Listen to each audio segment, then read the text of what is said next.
네, 오늘 우리 밀버퍼스 아카데미 오신 여러분들 축복하고 환영합니다. 오늘은 우리 세 번째 시간, 구약으로 세상을 보다 출애굽기 시간입니다. 우리 함께 오늘 또 출애굽기를 통해서 우리에게 주시는 하나님의 말씀을 또 깊이 깨닫는 시간들이 되기를 바랍니다.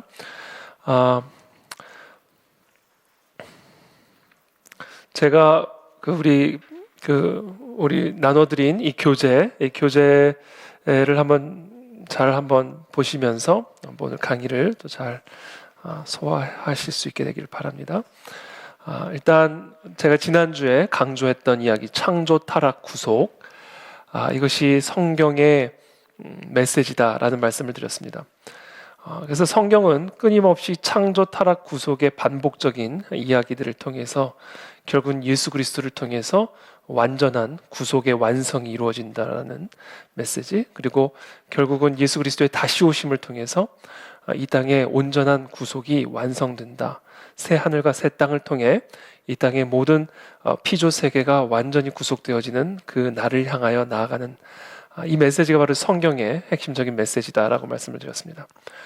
그래서 창세기 1장에서 3장까지 하나님이 태초에 천지를 창조하시고 아담과 하와가 하나님의 말씀에 거역함으로 타락하게 되었고, 그러나 동시에 하나님께서는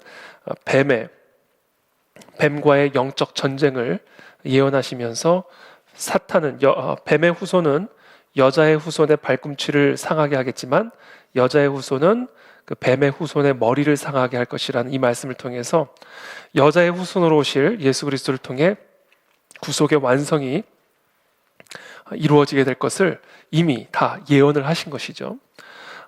바로 그와 같은 창조, 타락, 구속의 이야기가 창세기 1장부터 3장까지 시놉시스처럼 들어가 있고요, 녹여져 있고요. 그 이후부터 계속해서 이 하나님의 구속의 이야기가 본격적으로 시작이 됩니다. 그리고 그것이 요한계시록을 통해서 결국은 성취된다. 그런 의미에서 성경은 창조와 재창조의 이야기다라는 말씀을 드렸어요. 지난주에 말씀드린 것처럼 태초에 하나님이 천지를 창조하셨고 바로 그 천지를 새롭게 하시는 재창조의 이야기가 성경 전체의 핵심적인 메시지다라는 말씀을 드렸습니다. 한번 이런 그림으로 한번 표현할 수 있을 것 같은데요. 원형으로서의 패턴, 에덴이죠. 원형, 하나님이 태초에 천지를 창조하신 그 원형, 파괴되지 않고 타락되지 않은 하나님 나라의 원형이 바로 에덴이죠. 그러나 그것이 인간의 타락으로 말미암아 파괴되었죠. 그래서 이 파괴되어진 원형을 회복하시고 재창조하시는 역사의 이야기가 시작이 됩니다. 그 모형, 그 회복된 원형, 그 회복된 에덴의 모형으로 등장하는 것이 바로 이스라엘이라는 나라고 이스라엘이라는 역사죠. 그래서 이 이스라엘이라는 나라를 세우기 위해서 아브라함을 불러내시는 것이고요. 바로 이 아브라함을 통해서 세워진 이스라엘이라고 하는 나라와 그의 역사는 파괴된 원형으로서의 에덴의 모형을 보여주고 있는 것이다. 다시 그 회복된 원형을 보여주는 것이다. 회복된 에덴의 실체는 아니고 모형으로서 등장하는 것이 바로 이스라엘과 그 역사입니다. 그리고 그 모형이 결국에는 에덴의 회복, 하나님의 나라의 그 원형의 회복으로 이어질 것이라는 확증으로 나타나는 것이 바로 선지자들의 예언이죠.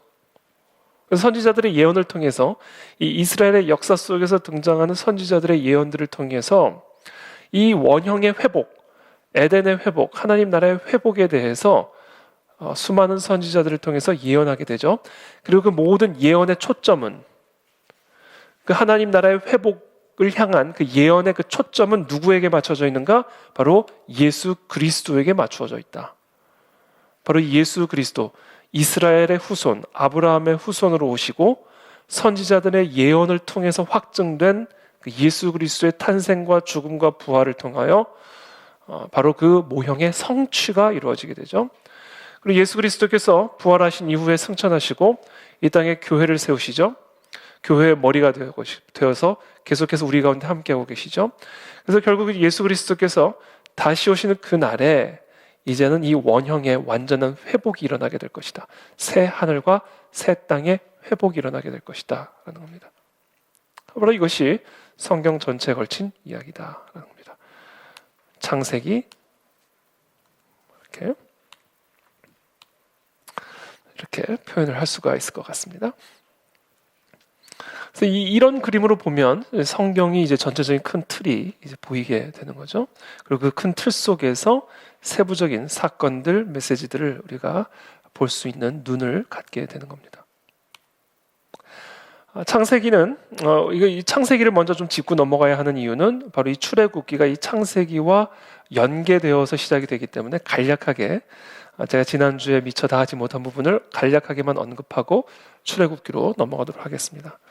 창세기는 지금 여기서 보여드리는 것처럼 크게 원시시대 역사, 창세기 1장부터 11장까지 바벨탑 사건까지입니다.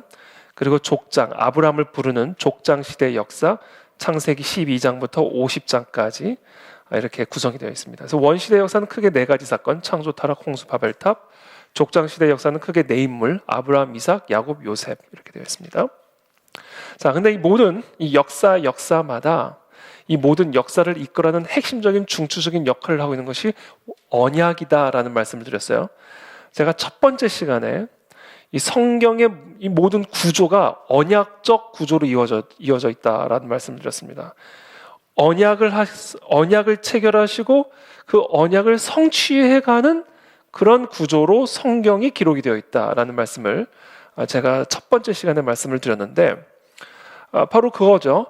창조 때 지금 이 열쇠고리는 이제 언약, 약속을 제가 상징하는 의미로 부호로 그렇게 한번 해봤습니다. 자, 아담과 하와를 창조하시고 맺은 언약. 그들에게 복을 주시며 그들에게 이르시되 생육하고 번성하여 충만하라 정복하라 다스리라. 언약이죠. 그러나 그것을 인간이 타락했어요. 그것을 하나님의 말씀에 불순종함으로 말미암아 타락했습니다. 그래서 하나님이 그 언약을 다시 갱신하시죠. 사탄을 향하여 먼저 말씀하십니다. 내가 너로 여자와 원수가 되게 하고 네 후손도 여자의 후손과 원수가 되게 하리니 여자 후손은 네 머리를 상하게 할 것이요 너는 그의 발꿈치를 상하게 할 것이니라. 여자의 그 사단의 후손과의 전쟁을 이야기하시죠.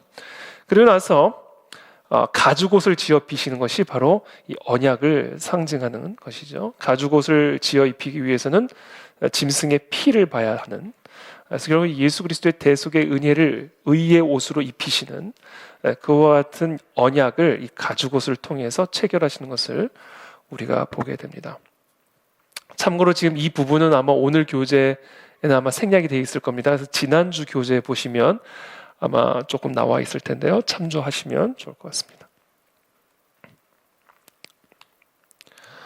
그리고 나서 이제 이 아담과 하와의 후손이 결국은 생육하고 번성하게 되는데 결국은 또 타락을 하게 되죠. 노아와 그 가족을 제외한 모든 백성들을 또 심판하시게 됩니다. 그러나 그 심판과 함께 동시에 또한 언약을 체결하시죠. 노아와 그 아들들에게 복을 주시며 생육하고 번성하여 땅에 충만하라. 태초에 아담과 하와가 맺은 그 언약을 갱신하시는 것을 보게 됩니다. 그러나 노아의 후손이 또 타락하죠. 바벨탑을 쌓습니다. 자, 이 바벨탑을 쌓는 이 사건에서부터 우리가 한번 좀 살펴볼 필요가 있는데요. 우리 창세기 11장을 한번 다 펴보시겠어요?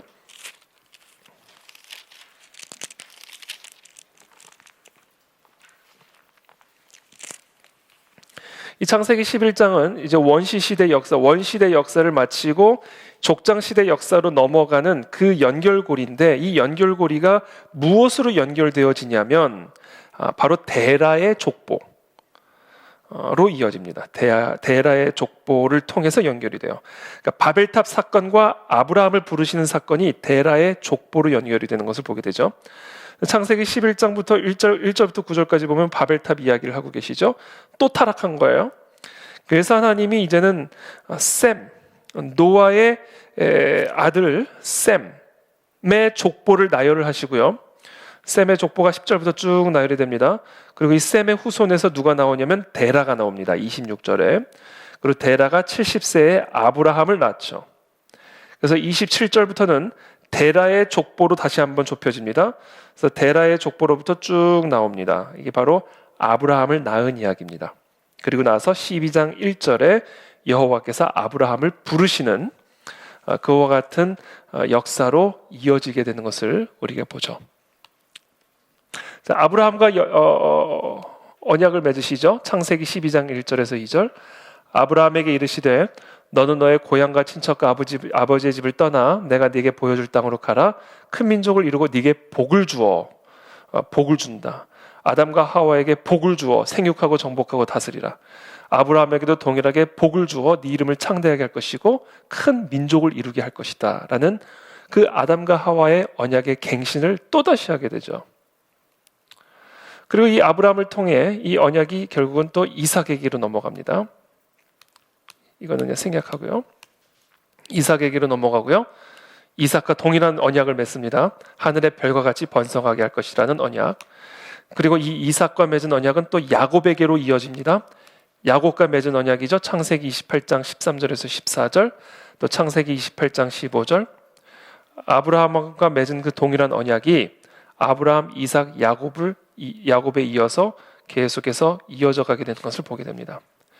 그리고 나서 요셉의 이야기로 넘어가요. 야곱의 아들 요셉의 이야기로 넘어가게 되죠.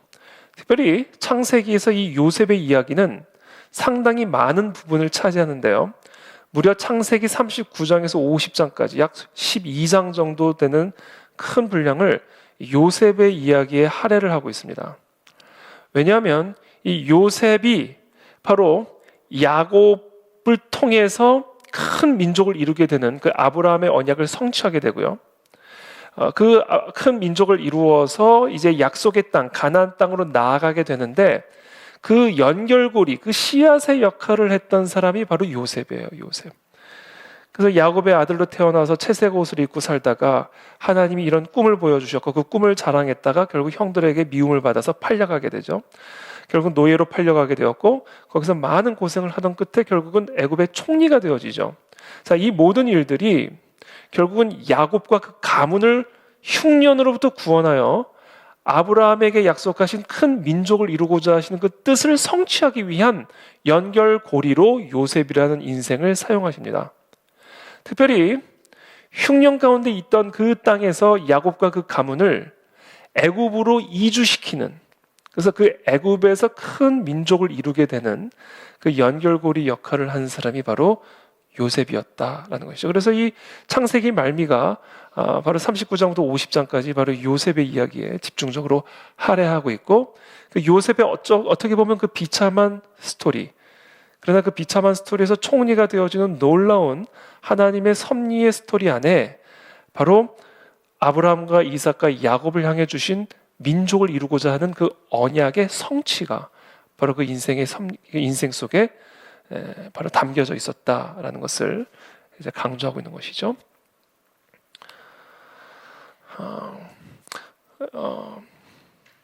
창세기 50장 26절, 이제 창세기 50장 26절이 창세기 마지막 절인데요.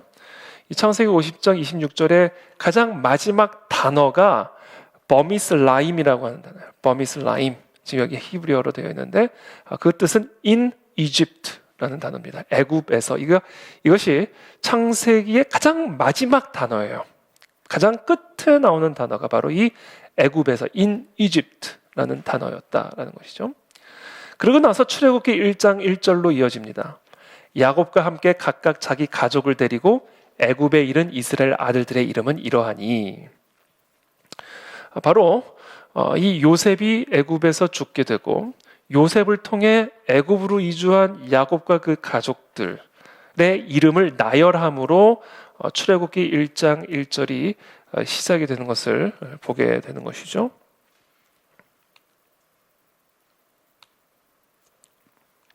자, 그래서 출애굽기는 이제 좀 더 이제 출애굽기를 좀 깊이 좀 들어가 보면요. 이걸 얘기하고 넘어가죠. 요셉을 통해서 야곱의 가문이 애굽으로 이주를 하게 되고요. 창세기 46장에서부터 나오는 이야기고요. 그리고 결국은 큰 민족을 이루게 되어서 출애굽을 하게 됩니다. 이게 오늘 이제 우리가 나누게 될 이야기고요. 그리고 이 출애굽한 이후에 이제는 모세의 인도함을 따라 가나안, 그리고 여호수아를 통해서 가나안 정복 전쟁이 일어나 약속의 땅으로 들어가게 되어죠. 바로 그것이 이제 여호수아와 그 이후의 이야기입니다. 그리고 가나안 땅에 들어가서 그 땅을 정복하고 그 땅에 나라를 세우고 그리고 그 땅에 일어나는 이스라엘의 역사들, 그것이 이제 역사서에 나오는 모든 이야기들이죠.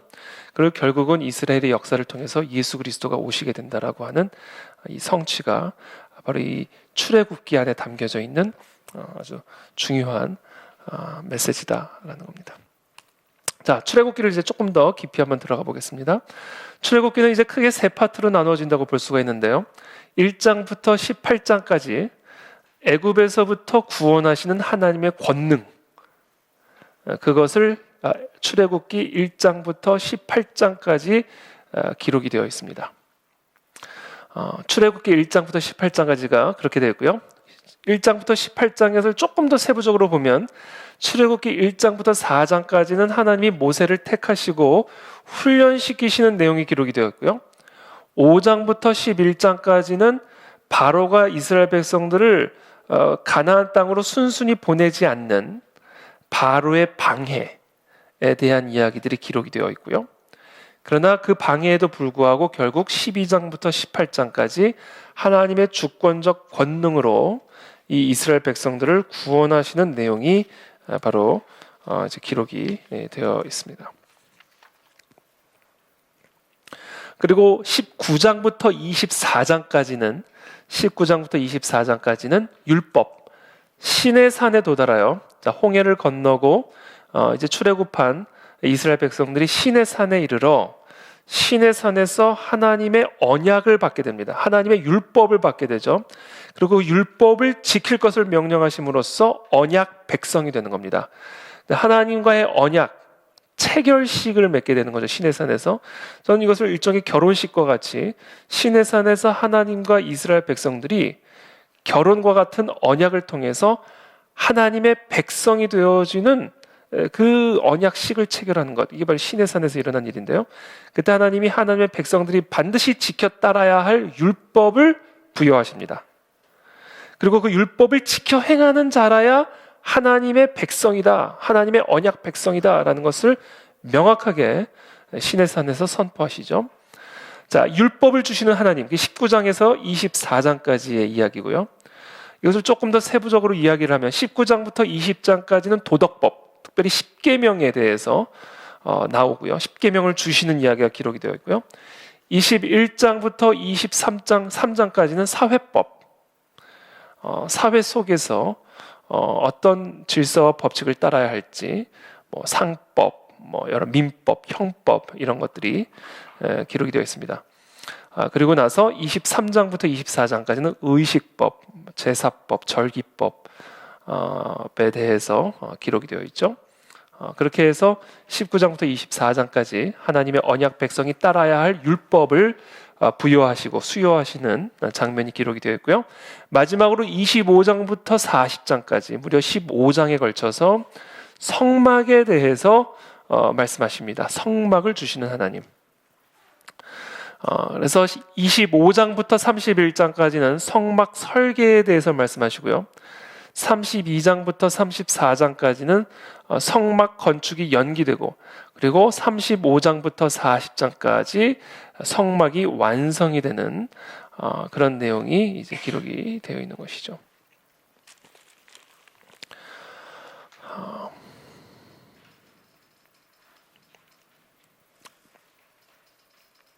그와 같은 구조를 가지고 보고 한번 좀 살펴보도록 그렇게 하겠습니다.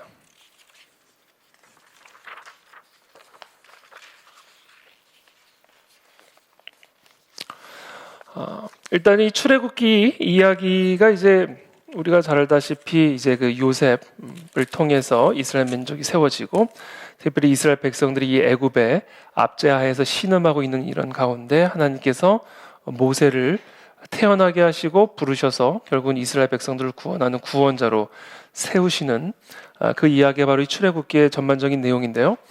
이 모세와 이스라엘은 마치 평행선처럼 매우 중첩되는 그런 스토리로 아주 치밀하게 기록이 되어 있습니다.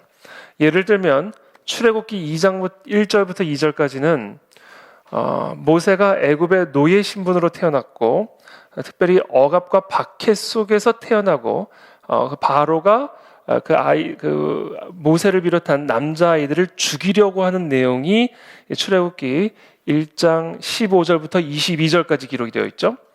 출애굽기 1장 15절부터 22절까지 바로가 아이들을, 특별히 아들을 다 죽일 것을 명령하는데 산파들이 하나님을 두려워 애굽 왕의 명령을 어기고 남자 아기를 살리는 그런 내용들이 기록이 되어 있습니다. 그러면서 이제 2장 1절부터 2절에 이제 모세가 태어나는 이야기가 기록이 되어 있죠. 근데 이 모세의 탄생 이야기는 이스라엘의 그 탄생 이야기와 매우 흡사합니다. 출애굽기 1장 8절에서 22절 보면 이스라엘 민족들이 애굽의 노예로 태어나게 됐고요. 또 그 이스라엘 민족은 그 바로의 아주 잔혹한 속박 속에서 살게 되고요. 또 바로가 남자아기들을 죽이려고 하죠. 그래서 이 모세가 당한 그 어떤 상황과 이스라엘이라는 나라가 태어나는 그 과정에 경험한 상황이 매우 비슷하게 아주 의도적으로 기록이 되어 있는 것을 보게 됩니다. 출애굽기 2장 3절에서 10절에는 모세가 강에서 결국은 시련을 겪었지만 구조를 받게 되죠. 갈대 상자를 통해서 결국은 구조를 받게 돼서 바로의 양자로 들어가게 되는 것을 보게 됩니다. 이스라엘이라는 나라 역시 건국, 탄생하는 과정에서 홍해를 건너는 물 시련을 통해서 구조받게 되는 그런 동일한 사건이 평행선처럼 기록이 되어 있죠. 또 출애굽기 2장 1절부터 22절까지 모세가 자기 동족을 애굽인을 죽이죠. 자기 동족을 괴롭히는 애굽인을 죽이고 그것이 발각나서 이제 도망가게 됩니다. 그래서 모세가 미디안과 시내산으로 도망가죠. 그러니까 모세가 미디안으로 도망가죠. 그와 동일하게 이스라엘 백성들도 애굽으로부터 벗어나서 미디안으로 나아가게 되는 그와 같은 내용들이 이렇게 평행선으로 달려가고 있는 것을 보게 되고요. 또 출애굽기 3장 1절부터 22절까지 하나님이 시내산에서 모세에게 나타나시죠. 그리고 율법을 주시죠. 그리고 출애굽기 19장 1절부터 40장 38절에서 하나님이 시내산에서 현현하여 이스라엘에게 율법을 주시는 그런 내용들이 기록이 되어 있습니다. 그래서 하나님이 시내산에서 모세에게 나타나는 거, 또 하나님이 이스라엘 백성들을 가운데 시내산에서 나타나시는 이런 모든 일들이 계속해서 평행선처럼 반복되는 것을 우리가 보게 됩니다. 출애굽기 4장 1절에서 17절 모세는 주저하고 의심하죠. 하나님이 모세를 부르셨지만 모세는 그 부르심에 대해서 계속해서 주저하고 의심하지만 하나님은 신실하게 모세를 이끌어 가시는 것을 우리는 출애굽기 4장을 통해서 보게 되고요. 또 이스라엘의 경우도 이스라엘 백성들은 끊임없이 하나님에 대해서 불충실하게 또 반역을 하지만 그러나 그럼에도 불구하고 하나님은 신실하게 이스라엘 백성들을 인도하시는 모습들을 보게 됩니다.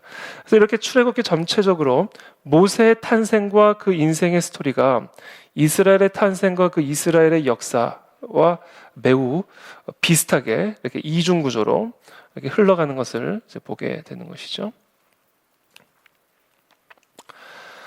자, 지금부터는 이 출애굽기 안에 담겨져 있는 메시지, 신학의 이야기를 조금 한번 나눠보고자 합니다. 이 출애굽기 안에 담겨져 있는 핵심적인 메시지가 무엇인지, 어떤 신학적 구조를 가지고 그 메시지를 전달하고 있는지에 대해서 한번 좀 살펴보는 시간을 좀 갖도록 하겠습니다.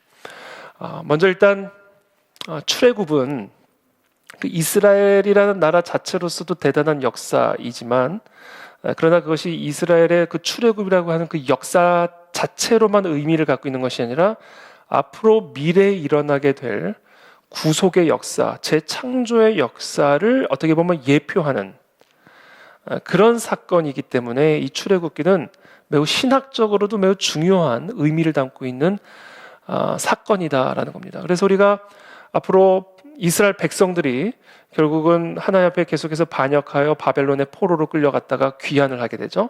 자, 이 바벨론으로부터 다시 귀환하는 이야기, 이것 역시 바로 이 출애굽의 역사와 병행하는 사건이다라는 것이죠. 그래서 계속해서 재창조의 역사예요. 하나님이 이스라엘 백성들을 구원하시기 위해서 그 바벨론의 포로로부터 귀환시키는 이야기나 애굽의 압제하에 있는 이스라엘 백성들을 출애굽시키는 이야기나 이것이 다 하나님의 백성, 언약 백성들을 구원하시고 새롭게 하시는 재창조의 역사들을 보여주고 있는 것이죠. 이 출애굽의 역사는, 그래서 출애굽의 역사는 앞으로 나오게 될 이 이후의 이 역사, 이스라엘의 역사 속에서 하나님이 행하시는 놀라운 구원의 역사를 보게 하는 아주 중요한 틀을 제공하고 있는 그런 사건이고요. 특별히 더 나아가 모세로 상징되어지는 예수 그리스도, 이스라엘의 구원자, 이스라엘의 메시아로 오신 예수 그리스도를 통해서 이스라엘 백성을 비롯한 이 땅의 모든 인류를 출애굽시키는 그와 같은 구원의 역사를 예표하는 사건으로서 이 출애굽은 중요한 의미, 신학적 의미를 지니고 있다라는 사실을 좀 우리가 알 필요가 있습니다. 예를 들면 이사야서의 경우에 이사야서 11장 11절의 말씀인데요. 그날에 주께서 다시 그의 손을 펴사 그의 남은 백성을 아수르와 애굽과 바드로스와 구스와 엘람과 시날과 하맛과 바다 섬들에서 돌아오게 하실 것이라. 돌아오게 할 것이라. 이스라엘이 결국은 포로로 끌려가게 되고 망하게 되지만 그러나 하나님께서 마치 애굽에서부터 그들을 돌아오게 하신 것과 동일하게 이 이스라엘 백성, 이 언약 백성을 다시 그 포로로부터 귀환시킬 것이다라는, 그 모든 수치로부터 귀환시킬 것이라는 하나님의 약속을 담고 있는 것이죠. 이사야서 11장 16절에 그의 남아있는 백성 곧 아수르에서 남은 자들을 위하여 큰 길이 있게 하시되 이스라엘이 애굽 땅에서 나오던 날과 같게 하시리라. 이스라엘이 애굽 땅에서 나오던 날과 같게 하시리라. 에스라서도 마찬가지입니다. 에스라서, 우리 한번 에스라서 한번 펴보시겠어요? 에스라서.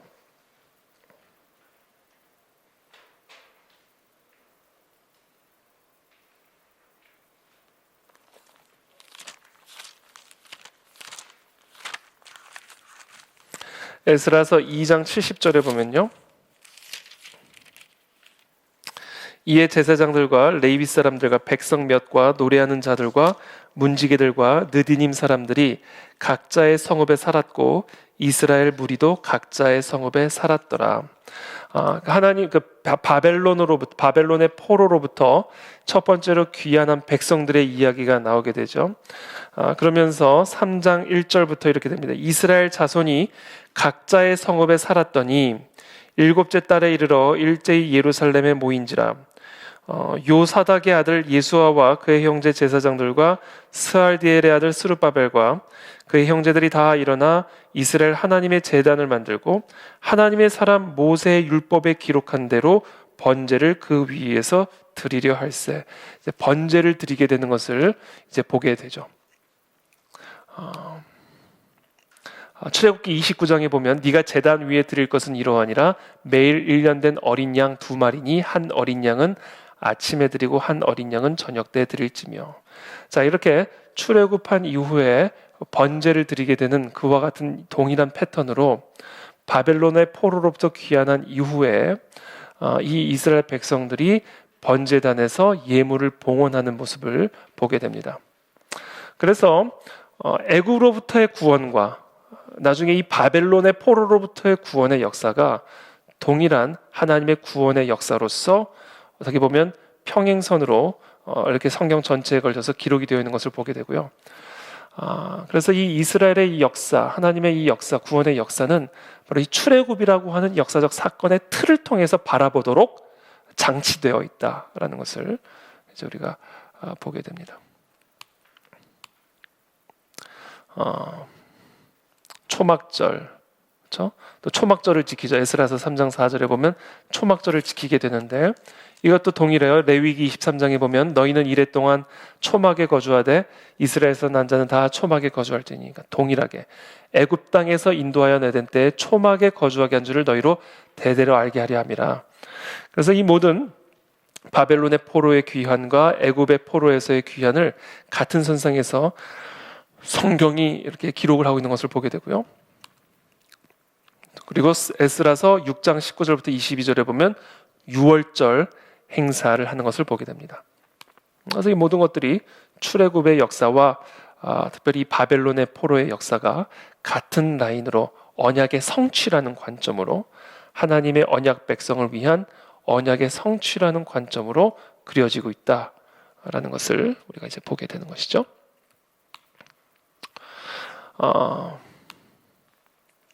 출애굽기와 이 마태복음 예수님께서 우리를 구원하시기 위해서 이 땅에 오신 그 족보의 이야기로 시작한 이 마태복음과 출애굽기 역시 매우 비슷한 구조로 진행이 됩니다.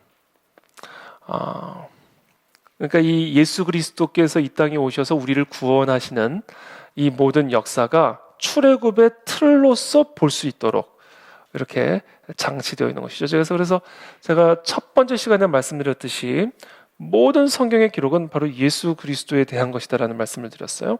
그래서 우리는 이 출애굽의 사건을 물론 이 출애굽이라고 하는 역사적 사건으로 이해하지만 그 역사적 사건을 넘어서 예수 그리스도의 탄생과 구원의 역사를 예표하고 있고 또 해석해주고 있는 관점의 틀로서 장치되어져 있다라는 사실을 이런 신학적 틀이 우리에게 보여주고 있다라는 겁니다.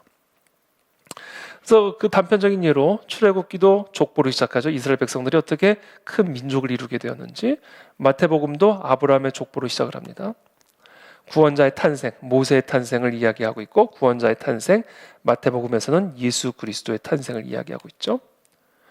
바로가 이스라엘을 박해하는 이야기가 기록이 되어 있고, 마태복음에서는 헤롯이 유대인을 박해하는 이야기가 기록이 되어 있고, 모세가 애굽에서 도피하는 이야기가 기록이 되어 있고, 예수가 애굽으로 도피하는 이야기가 기록이 되어 있고, 바로가 남자아이들을 죽이는 이야기, 헤롯이 남자아이들을 죽이는 이야기, 이스라엘이 홍해를 건너는 이야기, 예수 그리스도가 세례를 받는 이야기. 특별히 고린도전서 15장에 보면 이스라엘이 홍해를 건너는 사건을 세례를 받았다라는 식으로 표현을 합니다. 그러니까 이스라엘이 홍해를 건너는 사건은 세례의 사건으로 고린도전서 15장에서 사도 바울이 해석을 하죠. 그래서 이 이스라엘이 홍해를 건너는 사건은 이제 내 안에 사는 이 내가 아니라 오직 하나님만 되어지는 세례의 사건을 의미하는 것이다. 예수 그리스도의 세례 사건과 또 이렇게 평행선을 달리게 되는 것을 보게 됩니다. 또 일곱 번째, 이스라엘이 40년 동안 광야에서 시험을 받게 되죠. 예수 그리스도가 40일 동안 광야에서 시험을 받게 되죠. 자, 이런 스토리 라인들이 결국은 하나님 특별한 어떤 신학적 장치로 구성이 되어 있는 거예요. 물론 이것이 그냥 우연히 이렇게 된 것이 아니라 성령의 감동에 따라 바로 이 출애굽의 역사적 사건이 담고 있는 신학적 의미, 영적 의미를 이와 같은 신학적 틀을 통해서, 문학적 구조들을 통해서 우리에게 보여주고 있다라는 겁니다. 그래서 우리는 출애굽기를 묵상을 할 때 예수 그리스도의 탄생과 구원의 역사의 관점으로 출애굽기를 해석할 수 있다, 또 해석해야 된다라는 겁니다.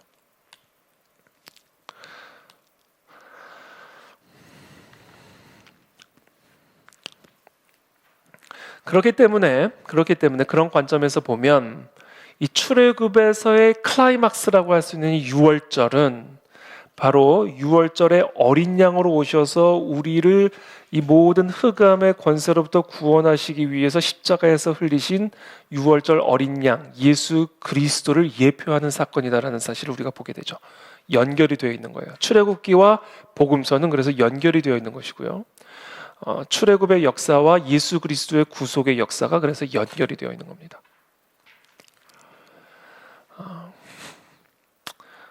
출애굽기 11장 1절 12장 51절까지 바로 이 유월절, 하나님이 이집트를 심판하시고 이스라엘 백성들을 구원하신 유월절의 이야기가 기록이 되어 있죠. 어린 양의 피를 이스라엘 백성들의 집에 문설주에 바르면 하나님이 모든 애굽의 장자들을 치실 때 이스라엘의 집에 발린 그 어린 양의 피를 보고는 넘어가시겠다. 유월, 패스오버죠. 하시겠다. 그것이 바로 구원의 역사였어요. 구원의 역사. 하나님의 구원의 역사. 하나님의 심판으로부터의 구원의 역사. 그것이 바로 유월절 어린 양의 피였고요. 그것이 바로 유월절이라고 하는 절기의 시작이었습니다. 그럼 이 유월절 절기는 그 역사적인 의미를 담고 있는 그 역사적 의미가 과연 어떤 신학적, 영적 의미를 가지고 있는가? 바로 유월절날 십자가의 어린 양으로서, 어린 양의 피로서, 어린 양으로서 죽임당하신 예수 그리스도의 대속의 은혜를 예표하고 있는 역사적 사건이다라는 거죠. 그래서 그것이 다 예언하고 있는 거였어요. 사실은 이 출애굽 사건, 6월절의 이 모든 것들이 결국은 예수 그리스도의 탄생과 죽음과 구속의 역사를 예표하고 예언하고 있는 일이었죠. 수많은 시간 동안 이스라엘 백성들이 6월절 절기를 지키는 가운데 어느 날 6월절 예수 그리스도께서 나귀를 타시고 예루살렘에 입성하시는 그 모습을 보는 순간, 선지자들이 예언한 출애굽을 통해 6월절을 통해서 예표된 바로 그 메시아가 오시는구나라는 사실을 문화적으로 전통적으로 직감할 수 있고 바라볼 수 있고 알아볼 수 있게끔 장치를 하신 것이죠. 장치를. 그래서 6월절의 시작은 곧 예수께서 자기 백성의 죄를 덮고 하나님의 심판의 손으로부터 구원하기 위해 자신의 피를 흘리신 그 십자가의 대속의 역사를 예표하는 역사적 사건이었다. 이게 다 예언이었어요. 그러니까 예언. 그냥 일어난 일이 아니라 이 모든 역사적 사건이 예수 그리스도의 탄생과 죽음과 구속의 역사를 가리키고 있고 해석하고 있고 예표하고 있는 일들이었다라는 겁니다. 그래서 고린도전서 5장 7절에서 사도 바울은 이렇게 이야기합니다. 우리의 유월절 양 곧 그리스도께서 희생되셨느니라. 그것이 바로 출애굽기와 특별히 출애굽의 절정이라고 쓰는 유월절이 담고 있는 신학적 또 신약적 메시지다라는 겁니다.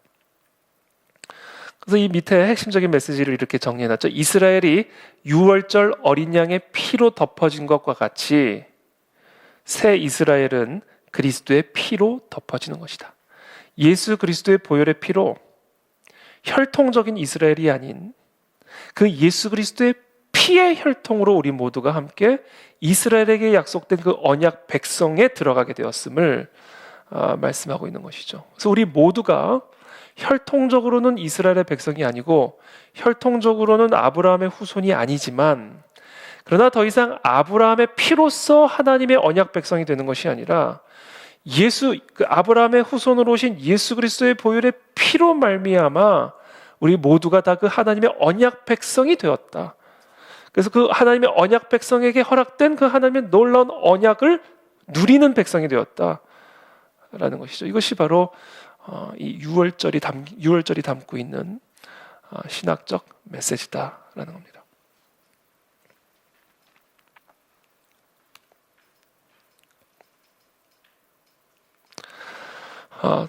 네 번째, 이 출애굽기가 담고 있는 신학적 메시지는 바로 재앙과 관련된 겁니다. 재앙과 관련된 거. 크게 두 가지인데요. 조롱으로서의 재앙. 이것은 이제 좀 이따 구체적으로 설명드리겠지만 바로가 마음을 강팍하게 먹으면서 이스라엘 백성들을 출애굽하는 것을 계속해서 방해하죠. 그래서 결국은 10번째 재앙까지 가서 결국은 하나님의 심판을 받게 되는 것인데 그 10가지 재앙, 그 모든 사건, 재앙의 그 사건 하나하나가 사실은 하나님과 바로의 싸움 또는 하나님과 애굽의 신들 간의 전쟁을 의미하는 것이고요. 바로 그와 같은 전쟁 속에서 하나님이 애굽의 신들을 조롱하는 메시지로 이 재앙의 이야기들이 구성되어 있습니다. 애굽의 신 또는 바로가 하나님 앞에서 얼마나 보잘것없는 존재인지에 대해서 조롱하는 형태로 이 기사가 기록이 되어 있다는 거죠. 그 10가지 재앙의 역사들이. 그런 의미에서 이 바로와 모세 간의 충돌 또는 하나님과 애굽의 신들의 이 전쟁은 이 땅에 역사하고 있는 흑암과 사망의 저주 가운데 역사하고 있는 사단 마귀와의 영적 전쟁을 보여주고 있는 것이고, 그래서 제가 지난주에 말씀드린 것처럼 구원의 역사는 악한 사탄 마귀의 권세로부터의 구원의 역사이기 때문에 본질적으로 영적 전쟁을 통해서만 구원의 역사가 이루어질 수 있다는 말씀을 드린 것이죠.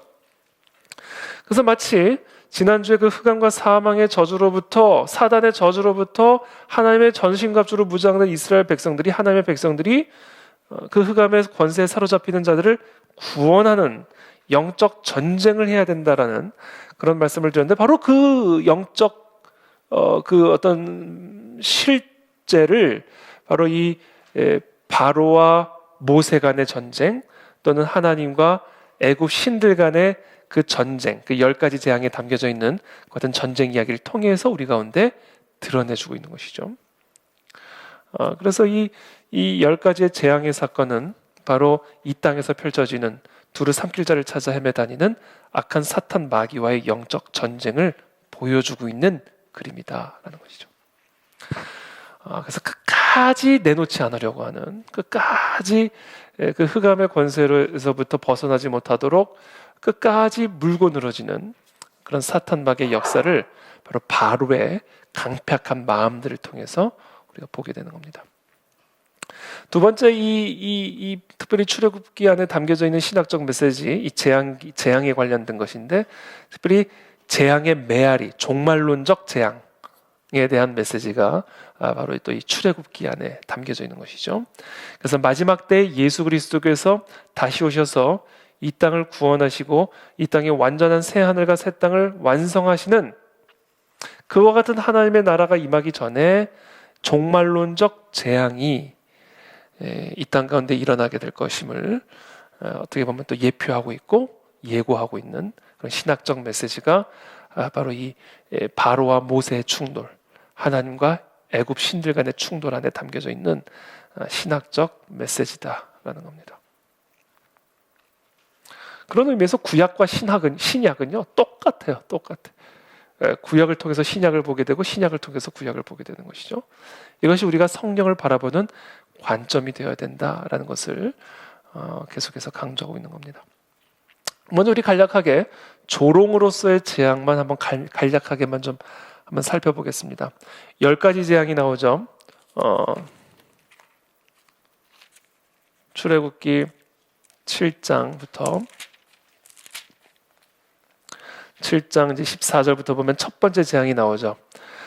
첫 번째 재앙, 10가지 재앙이 이제 시작이 되는데, 이 10가지 재앙은 제가 아까 잠깐 말씀드린 것처럼 히브리인들의 하나님, 그러니까 이스라엘 백성들의 하나님과 애굽의 신들 사이에서 벌어지는 영적 전쟁을 보여주고 있는 그림입니다. 이게 누가 진짜 신인가?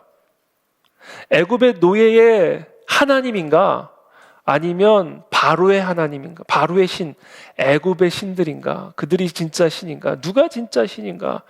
마치 엘리야가 그 갈멜산에서 바알의 선지자들과 누가 진짜 신인지를 우리 한번 내기를 해보자 와 같은 신들 사이에서 벌어지는 전쟁, 그것이 바로 이 10가지 재앙이 담겨져 있는 메시지라는 것을 우리가 이해해야 돼요.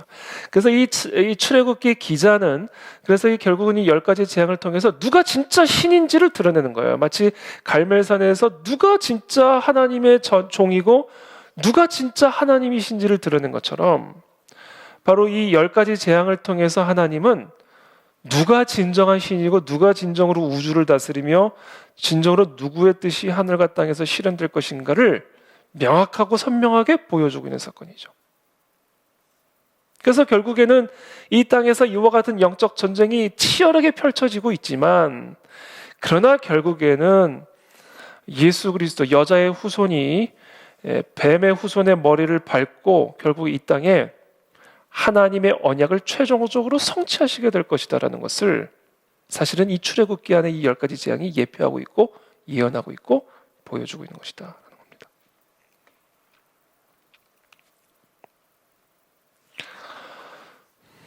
이 핏물입니다. 핏물. 이거 제가 리서치를 해봤더니 러시아에 이런 일이 있었다고 그러더라고요. 하여튼 아마 당시 나일강도 아마 이와 같은 모습이었겠죠. 다 피로 물들었던 거죠. 출애굽기 7장 17절에서 18절에 보면 이렇게 되어 있습니다. 여호와가 이같이 이르노니 네가 이로 말미암아 나를 여호와인 줄 알리라. 이거예요, 핵심이. 이와 같은 일로 말미암아 나를 여호와인 줄 알리라. 볼지어다 내가 내 손에 지팡이로 나일강을 치면 그것이 피로 변하고 나일강의 고기가 죽고 그 물에서는 악취가 나리니 애굽 사람들이 그 강물 마시기를 싫어하리라 하라. 여러분, 우리의 한강이 지금 이렇게 피로 물들었다고 한번 생각해 보세요. 그럼 우리는 이제 더 이상 뭐 수돗물을 먹을 수도 없고 엄청난 정말 재앙을 맞이하게 되겠죠. 자, 근데 이게 단순히 강이 피가 됐다라는 것이 본질적인 메시지가 아닙니다. 이 애굽인들이 나일강을 어떻게 생각했는지를 이해해야 이 나일강이 피로 물들게 되었다는 것이 담고 있는 영적 메시지를 우리가 이해를 할 수가 있게 된다라는 것이죠. 자, 이집트인들은요, 나일강이 이렇게 범람을 하게 되면 이 나일강이 신이 되어서 하피라고 하는 신으로 의인화되어진다고 믿었어요. 나일강이 범람을 하면 나일강이 지금 여기 보여지는 하피라고 하는 신으로 의인화되어진다라고 믿었어요. 그것을 이렇게 표현을 했어요. 지금 이 하피라는 이 신의 형상인데, 이 하피라는 이 신은 이 여인의 가슴 그리고 늘어진 위가 이렇게 늘어져 있는 거죠. 경우에 따라서는 이것을 임신의 표지로도 보기도 합니다. 그러나 수염이 나 있는 남자예요. 그러니까 남성과 여성이 혼합이 되어 있는 겁니다. 이 남성과 여성이 혼합되어 있는 이 하피라고 하는 신은 뭐의 신이냐면 풍요의 신이에요. 풍요의 신. 이 바알 신도 풍요의 신이거든요. 가나안의 신이었던 바알도 풍요의 신이에요. 우리가 풍요하면 당시 농업 지역에서 풍요하려면 뭐가 가장 중요하죠? 황소가 필요하죠. 그래서 이 바알과 불이 사실상 같은 어원을 두고 있는 개념인 거죠. 불과 바알, 풍요의 상징이죠. 풍년의 상징. 그래서 지금도 월스트리트에 가면 풍요의 상징인 황소 상이 있잖아요. 미국 월스트리트에 가면. 마찬가지 나일강도 젖줄이에요. 젖줄. 한강이 젖줄인 것처럼 이 나일강이 젖줄이고, 그래서 이 나일강을 중심으로 해서 문명이 이 애굽의 문명이 일어날 수가 있었던 것이죠. 그래서 젖줄이에요. 젖줄. 풍요. 그래서 지금 이 하피라고 하는 신 안에는 여인의 가슴과 이게 위인지 임신인지는 모르겠습니다만 하여튼 그리고 남성의 수염이 혼합되어져 있는 그런 개념. 그래서 남성과 여성이 한 몸으로 이루어져 있는 풍요의 신을 의미하는 것이 바로 이 하피입니다. 근데 그 신을 피로 물들게 해버린 거죠. 피로 물들게. 그 신을 쳐버린 거예요. 그러니까 나일강을 피로 물들게 했다라는 건요, 하나님께서 지금 이 애굽이 풍요의 신으로 섬기는 이 하피의 목을 쳐버리신 겁니다. 하나님이. 그러니까 하피의 피예요. 하피. 그래서 이름이 하피인가 봐요. 하피예요. 이 풍요의 신 하피는 더 이상 이집트인들에게 풍요를 제공할 수 없는 피의 강이 되어버리고 만 거예요. 더 이상 젖줄이 아니라 핏줄이 되어버린 것이죠. 이것을 통해서 결국은 우리를 먹고 우리로 하여금 살게 하시는 우리의 생명의 근원, 우리가 먹고 살 수 있는 생명의 유지는 하피라고 하는 이 거짓된 나일강 신으로부터 나오는 것이 아니라 바로 여호와 하나님으로부터 나온다라는 사실을 이 재앙을 통해서 드러내시는 겁니다. 저는 이번 이 코로나 사태가 바로 그와 같은 하나님의 메시지라는 것을 믿으시기를 축복합니다. 이번 사태를 통하여 우리는 우리를 먹이시고 우리를 살리시고 우리로 하여금 호흡하게 하시고 우리로 하여금 예배할 수 있게 하시고 우리로 하여금 이 땅에서 발을 붙이고 살아갈 수 있게 하시는 분은 이 땅에 그 어떤 과학도 아니요 문명도 아니요 기술도 아니요 그 무엇도 아니라 바로 여호와 하나님이라는 사실을 우리 가운데 드러내시는 거예요. 이게 모든 재앙 안에 담겨져 있는 메시지다라는 거죠. 우리가 신처럼 여기는, 우리가 오늘날 저런 의인화된 우상을 우리가 신으로 섬기지는 않지만 오늘날 모든 현대인들은 이 땅의 기술과 돈과 물질과 이 땅의 문명을 사실은 신적인 존재로 섬기고 있죠. 그래서 하나님이 그것을 완전히 다 쳐버리신 거예요. 다 쳐버리신 겁니다. 그래서 저는 이번 코로나 사태가 이 나일강의 피 사건과 동일한 사건이라고 저는 확신합니다. 그래서 그런 의미에서 지금 우리가 이런 과정을 통과하는 가운데 우리가 깨달을 것은 누가 진짜 신인가? 누가 우리의 삶을 정말로 책임지시고 이끄시고 가능케 하시는 분이신가에 대하여 정말 명확하고 선명하게 볼 수 있는 그런 시간들이 되시기를 축복합니다. 그 트럼프 대통령이 되고 나서 미국의 경제가 엄청나게 호황을 이루게 됐잖아요. 그러면서 정말 전례 없는 그 취업률, 또 전례 없는 경제 성장률. 그래서 트럼프 대통령이 기자회견을 할 때마다 이 트럼프 대통령이 이제 대통령 임기를 시작한 이후에 이 미국이 누리게 된 이 놀라운 호황을 항상 자랑을 했죠. 근데 그 지난 3년이라는 시간 동안 이룬 그 모든 경제적 업적을요, 불과 한 달 만에, 두 달 만에, 세 달 만에 다 날려버리잖아요. 이게 사람이다, 사람. 그것을 하나님이 이번에 우리 가운데 명확하게 보여주는 것이다. 그러므로 우리가 이런 위기를 통해서 다시 한번 되새기고 다짐해야 할 것은 생명 걸고 하나님만 바라봐야 되겠구나. 정말 우리가 죽으면 죽으리라 하고 하나님께로 나가야 되는 것이구나. 코로나가 무서워서 기도를 중단하고 코로나가 두려워서 예배 모이기를 중단하는 일은 하나님이 우리에게 주고자 하는 메시지와는 정반대 흐름인 거예요. 그래서 지금 우리나라도 이제 코로나가 조금씩 이제 조금 잠잠해지고 있는 그런 상황인데 모르겠어요. 또 앞으로 어떻게 될지는 또 모르죠.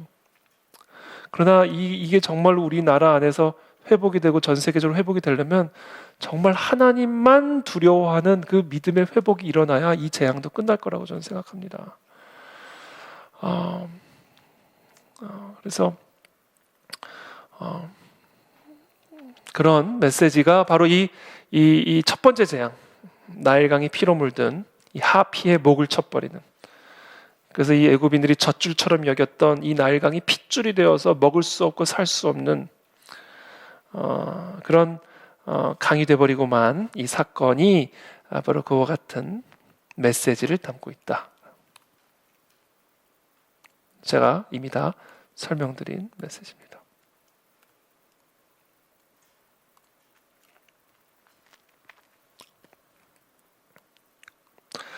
그래서 예레미야서에서 또 반복되는 거예요. 그렇죠? 반복되는 겁니다. 내 백성이 두 가지 악을 행하였나니 곧 그들이 생수에 근원되는 나를 버린 것과 스스로 웅덩이를 판 것인데 그것은 그물을 가두지 못할 터진 웅덩이들이니라. 그와 같은 출애굽을 경험한 이스라엘 백성들이 결국에는 또다시 생수의 근원이 되시는 여호와 하나님을 버리고 스스로 웅덩이를 파는 그와 같은 애굽의 백성으로 돌아가게 되는 거죠. 광야에 들어가서 이스라엘 백성들이 물이 없으면 광야로 돌아가자. 조금 두려우면 애굽으로 돌아가자. 조금 힘들면 애굽으로 돌아가자. 그게 동일하게 나타나는 거예요. 그와 같은 출애굽의 역사를 경험한 이스라엘 백성들이 다시 애굽으로 돌아가는 거예요. 결국은 애굽의 신들, 하나님이 아닌, 생수의 근원이 아닌 저런 엉뚱한 말도 안 되는 거짓된 신들을 섬기는 그러한 모습으로 돌아가게 되는 거죠. 여기서는 이 가나안 땅의 우상인 바알이죠. 바알, 풍요의 신. 당시 애굽 백성들은 하피를 섬겼다면 가나안 백성들은 바알을 섬겼단 말이에요. 근데 그 하피가 아무것도 아니라는 사실을 경험하고 그 애굽에서부터 구원을 받은 그 하나님의 능력과 그 위엄과 주권을 경험한 이스라엘 백성들이 가나안 땅에 들어가서는 다시 가나안 신을 섬기게 되는 것이죠. 그래서 결국은 다시 바벨론의 포로로, 노예로 들어가 버리는 거예요. 다시 역사가 반복이 되는 거죠. 그래서 그 바벨론의 포로로부터 귀환하는 사건이, 그래서 출애굽의 귀환 사건과 평행 구조로 나가고 있다. 그러니까 성경의 메시지는요 매우 단순해요. 어떻게 보면 매우 단순. 똑같은 이야기, 창조, 타락, 구속의 이야기가 계속해서 반복이 되는 거죠. 그래서 예레미야 선지자가 하나님의 말씀을 전하는 거예요. 내 백성이 두 가지 악을 행했는데, 첫째, 생수에 근원되는 나를 버린 거, 그리고 스스로를 웅덩이 판 거. 근데 그 웅덩이는 우리를 먹일 수 없고 살릴 수 없는 터진 웅덩이다라는 거. 이게 바로 이 애굽의 재앙이 담고 있는 메시지고, 아홉 번째 재앙은 태양신이죠. 출애굽기 10장 21절부터 나오는 태양신. 여호와께서 모세에게 이르시되 하늘을 향하여 네 손을 내밀어 애굽 땅 위에 흑암이 있게 하라. 곧 더듬을 만한 흑암이니라. 이것은 그냥 빛을 잃어버리고 흑암이 그냥 덮여진 그런 단순한 그런 어떤 자연적 현상에 국한된 사건이 아니죠. 당시 이스라엘 백성들은 아몬라라고 하고는 태양으로 의인화된 신을 믿었어요. 그 이름이 아몬라에 저기 써놓은 것처럼.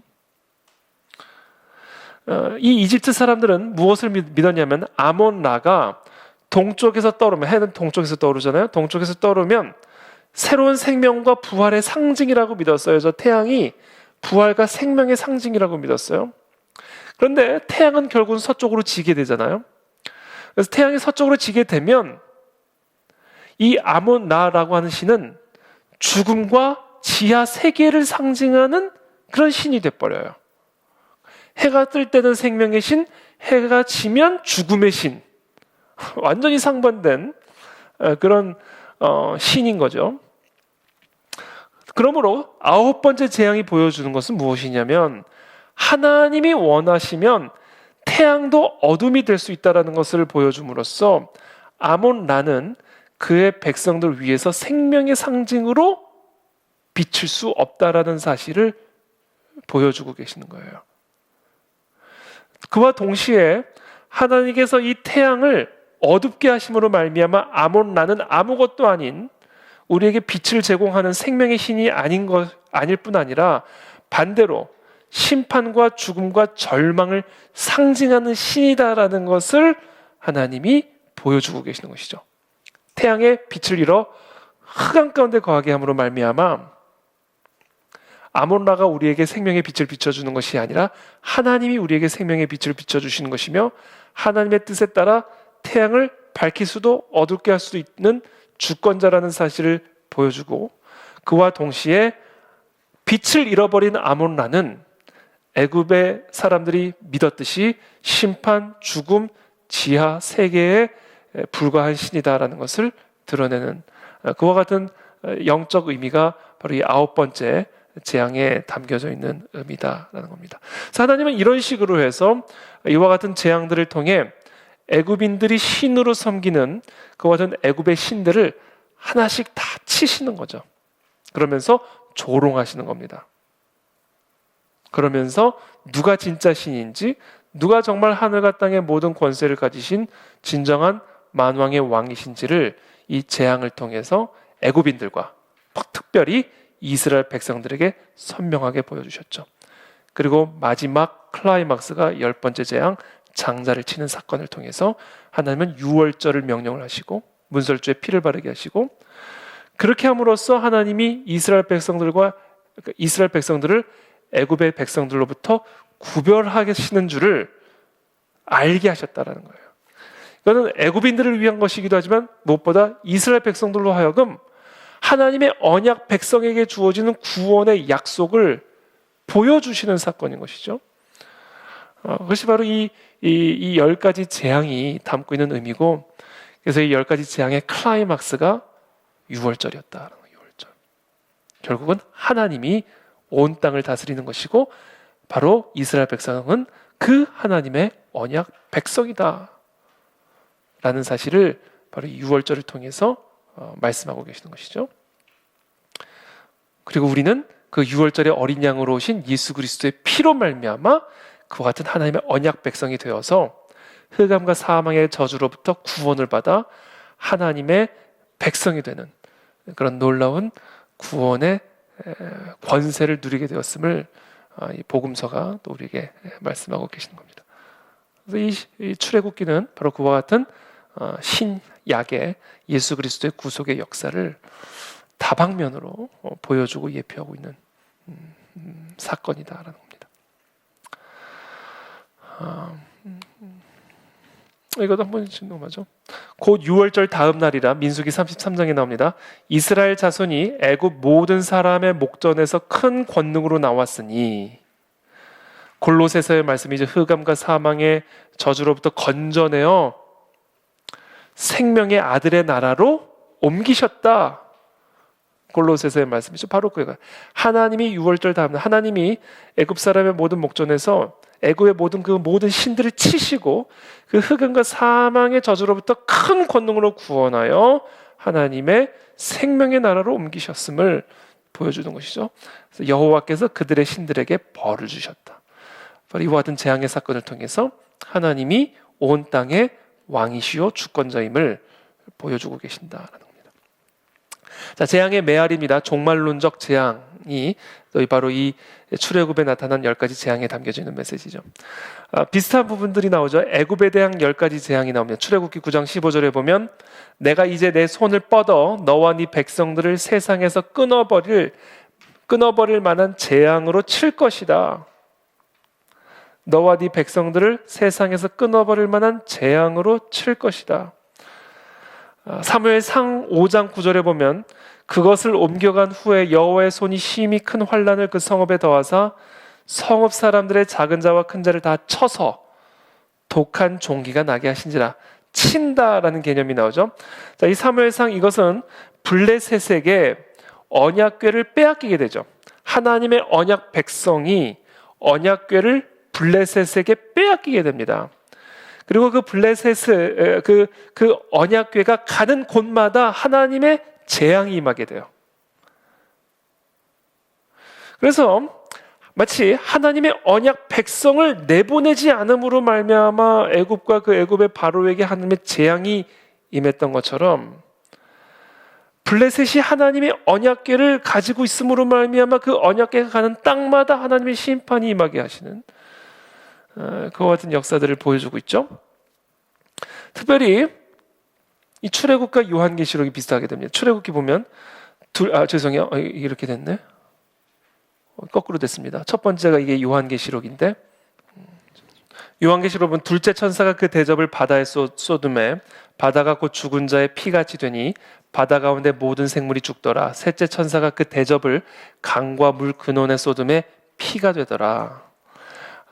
이 바다가 피가 되는 이 사건이 바로 출애굽기의 제일 첫 번째 재앙, 나일강을 치면 그것이 피로 변하고 하고 이제 이렇게 평행선을 긋고 있는 것을 보게 되고요. 또 요한계시록 16장 21절에 보면 또 무게가 한 달란트나 되는 큰 우박이 하늘로부터 사람들에게 내림에 사람들의 그 우박의 재앙 때문에 하나님을 비방하니 그 재앙이 심히 크미러라. 출애굽기 9장 18절에 내일 이맘때면 내가 무거운 우박을 내리리니.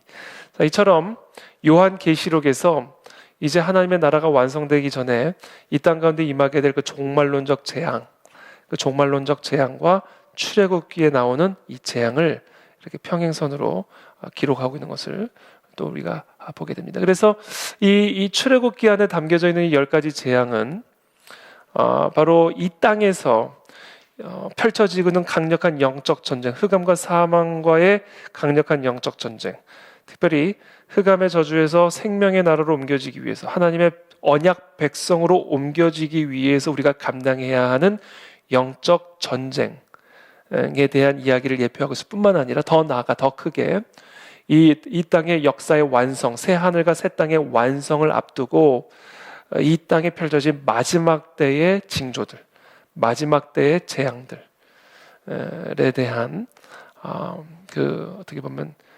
예표가 바로 이 출애굽기의 재앙 안에 담겨져 있는 것을 이제 보게 됩니다. 결국은 심판을 받죠. 그와 같이 이 땅의 흑암과 사망의 권세들은 결국은 심판을 받게 될 것이고 최종적으로 하나님께서 승리하심으로 마귀는 영원한 스올로 들어가게 될 것이고 이 땅에는 새 하늘과 새 땅을 통해 하나님의 완벽한 에덴의 회복이 이루어지게 될 것을 요한계시록이 예언하고 있고 출애굽기가 예표하고 있다라는 것을 우리가 보게 됩니다. 그래서 제가 이번 강의들을 통해서 계속 시도하는 것은 우리가 창세기를 읽든 출애굽기를 읽든 레위기를 읽든 민수기를 읽든 사무엘 상하를 읽든 이 모든 것들이 결국은 예수 그리스도의 사건, 예수 그리스도의 탄생과 죽음과 부활과 새 하늘과 새 땅의 완성을 예표하고 있고 예언하고 있고 가리키고 있다는 것을 계속해서 제가 지금 시도하고 있는 것이죠. 이 책이, 제가 처음에 말씀드린 그 책이 또한 시도하고 있는 것이고, 그 책뿐만 아니라 그것이 성경이 담고 있는 핵심적인 메시지다. 그래서 예수님은 이 성경이 나에 대한 책이라고 말씀하시잖아요. 그 관점으로 봐야만 눈이 열려요. 구약을 볼 수 있는 눈, 성경을 볼 수 있는 눈, 이 시대를 볼 수 있는 눈, 이 세상을 볼 수 있는 눈이 열리게 된다.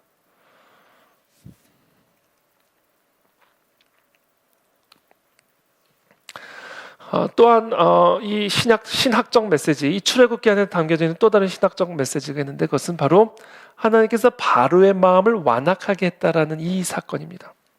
이건 안에 또 아주 중요한 신학적 메시지가 담겨져 있습니다. 여호와와 바로의 충돌이 일어나게 되죠. 그렇죠? 그런데 재미있는 표현이 있어요. 출애굽기 4장 21절에 보면 내가 그의 마음을 완악하게 한즉 그가 백성을 보내주지 아니하리니,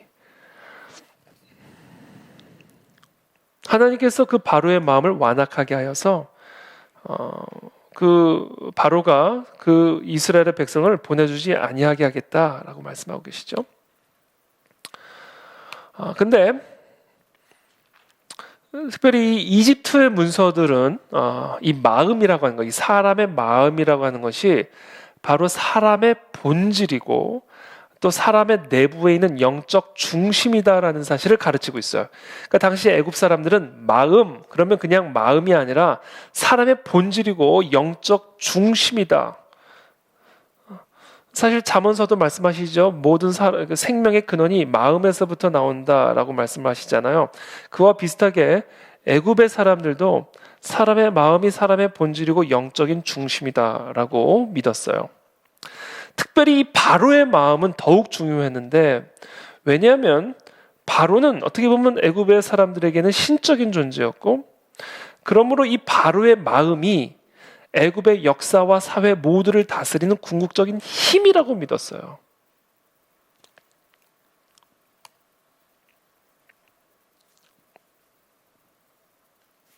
특별히 이스라엘 백성, 죄송합니다. 애굽의 백성들은 여기 지금 그림으로 표현되어지는 라라고 하는 신과 호루스라고 하는 이 신이 바로가 이 두 신들이 의인화된 인물이 바로 바로라고 믿었기 때문에 결국은 이 바로의 마음이 바로 이 두 신의 마음이요, 그러므로 이 바로의 마음이 애굽을 비롯한 천지를 결정짓는 핵심적인 힘이다라고 믿었던 것이죠. 이게 당시 애굽인들의 믿음이었어요. 그런데 지금 뭐라고 기록을 하고 있어요? 하나님이 그의 마음을 완악하게 했다, 이렇게 말씀하죠. 그러니까 이 라와 호루스의 신이 의인화된 이 바로의 마음을 좌지우지할 수 있는 분이 하나님이다라는 것이죠. 계속해서 하나님은 이 바로와의 대결 구도를 통해서 사실은 대결이 아니라 다 이것이 하나님이 주권적으로 이 바로의 마음을 강팍하게 함으로 말미암아 이 모든 일들이 지금 진행이 되고 있다. 사탄 마귀가 하나님의 뜻에 반하여 일을 하는 것처럼 보이지만 이 모든 것들이 다 하나님의 주권적 섭리 하에서 이루어지는 일이다. 그래서 욥의 이야기가 그것을 보여주고 있죠. 하나님으로부터 허락을 받아야 욥을 칠 수가 있었던 거예요. 제가 몇 주 전 창세기 말씀을 설교하면서 말씀하셨듯이 이 온 땅에 혼돈과 공허와 흑암이 다스리고 있지만 그 위에 하나님의 영이 운행하고 있다. 사탄 마귀의 역사가 이 땅에 혼돈을 만들어내고 공허함과 흑암을 만들어내는 것은 맞지만, 그러나 그 모든 것 위에 여호와 하나님이 계시고 하나님의 주권적 손길과 섭리 하에서 그 모든 일들이 일어나기 때문에 그 모든 일들은 흑암이라 할지라도 혼돈이라 할지라도 결국은 합력하여 질서를 창조하게 될 것이고 빛을 창조하게 될 것이다 라는 사실을 지금 이 출애굽, 이 바로의 마음을 완악하게 하셨다라는 메시지를 통해서 보여주고 계시는 것이죠.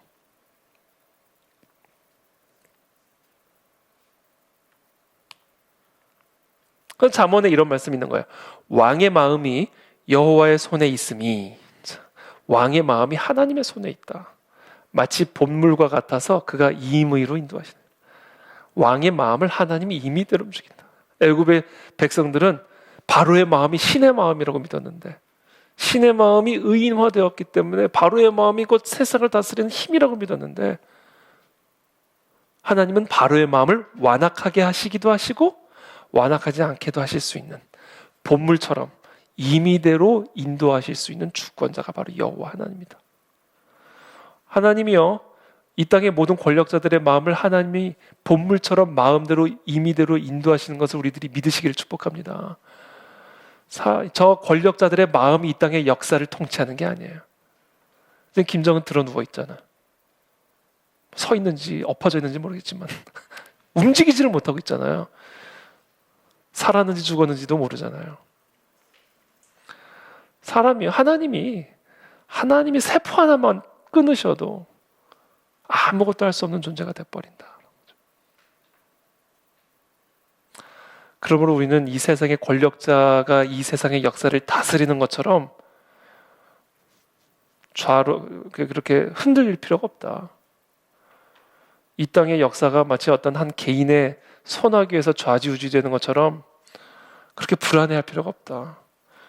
물론 우리가 그리스도인으로서 이 땅의 사회적 책임, 정치적 책임은 마땅히 해야 하겠지만, 그러나 설령 우리의 눈에 우리의 뜻대로 우리의 생각대로 움직이는 것처럼 보이지 않을지라도 결국에는 하나님은 그 위에서 다 비웃고 계시, 시편 2편 이걸 노래하는 거 아닙니까?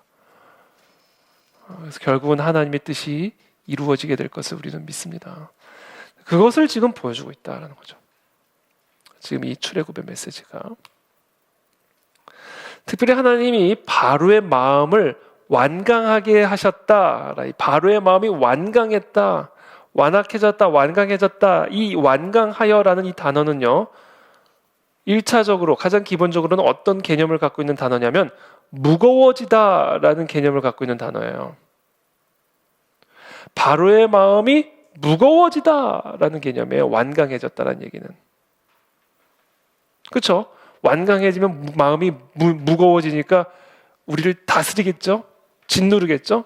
힘을 갖겠죠? 그러니까 바로의 마음이 완강해졌다, 바로의 마음이 무거워졌다라는 얘기인데, 이 바로의 마음이 무거워졌다라는 얘기가 왜 이 애굽의 사람들의 세계관에서 이것이 중요하고 어떤 의미를 담게 되는 것이냐면, 애굽 사람들의 세계관에 따르면, 자, 애굽 사람들은 죽은 다음에 지하 세계에서 심판을 직면한다라는 것을 믿었어요. 이게 애굽 사람들의 세계관이었어요. 그런데 죽게 되면 심판대 앞에서 어떤 일을 하게 되냐면, 그 죽은 사람의 마음을 진리의 저울 위에 재워요. 지금 저렇게 보이는 저울 위에 사람의 마음을 한쪽 편에 두고요, 또 다른 한쪽에는 진리와 의의 깃털을 담아요. 그래서 무게를 잽니다. 진리와 의의 깃털과 죽은 사람의 마음을 저 저울에 대고 무게를 재는 거예요. 그때 진리와 의의 깃털보다 마음이 무거워지면 저울이 이렇게 되겠죠. 무거운 마음 쪽으로 기울어져 버리게 될 거 아니에요. 그러면 천국에 못 들어가게 되는 거죠. 심판을 받게 되는 거죠. 영원한 흑암의 지하 세계로 들어가게 된다라는 이야기예요. 그러니까 지금 바로의 마음이 완강하여졌다, 바로의 마음이 무게감이 나가기 시작했다는 이야기를 애굽의 사람들의 세계관에서 볼 때는 어떤 관점이면 얘 지옥 가겠구나. 얘 지옥 가는구나. 신이라고 생각했는데 지옥 가네. 진리와 의의 깃털보다 마음이 더 무거워져서 이 바로는 천국에 못 들어가는구나 라는 것을 사실은 드러내고 있다라는 겁니다. 그러니까 지금 완전히 바로를 묵사발을 내놓고 있는 거예요. 바로와 애굽인들이 믿는 이 애굽의 신들을 완전히 그냥 묵사발, 조롱을 지금 하고 있는 것이죠.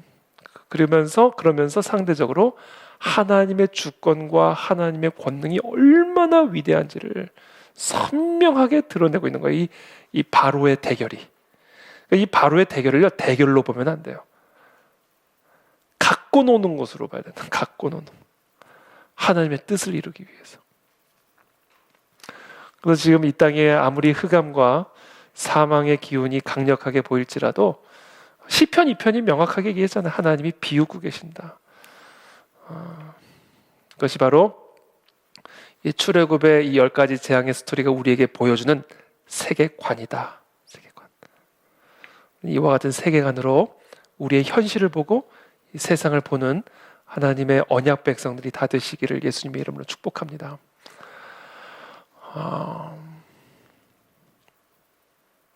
그런 면에서 아까 보여드린 저 저울의 무게가 역설적으로는 우리가 하나님을 믿는 믿음과 우리가 이 세상에 우리에게 두려움을 가져다주는 소위 말하는 바로 이 세상에서 두려움을 가져다주는 재앙들을 한번 대보았을 때 우리는 어디에 무게가 쏠리는지를 어떻게 보면 역설적으로 저 메시지가 우리에게 또 가르쳐주고 있는 것이라고 생각합니다.